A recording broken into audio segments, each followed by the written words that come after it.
انقلاب اصل میں کیا ہے؟ آپ کو پورے طور پر حضور کے نام پہ بدل جانا ہے.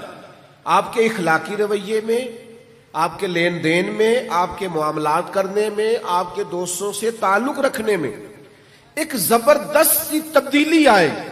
آج کل نا لوگ لباس بدلتے ہیں.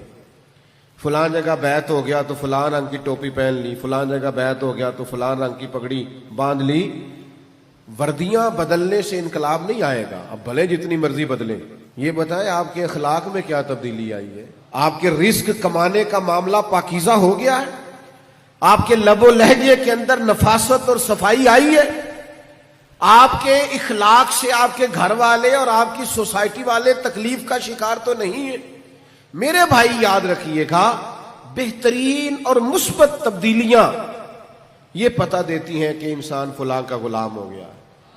اس کے رویے سے. ہمارے ایک بزرگ تھے، فرمایا کرتے تھے او تمہیں بتانا نہ پڑے ہم نبی پاک کے غلام ہیں، تمہیں کوئی دور سے دیکھے اور دیکھ کے پتہ چل جائے مدینے والے کا غلام آ رہا.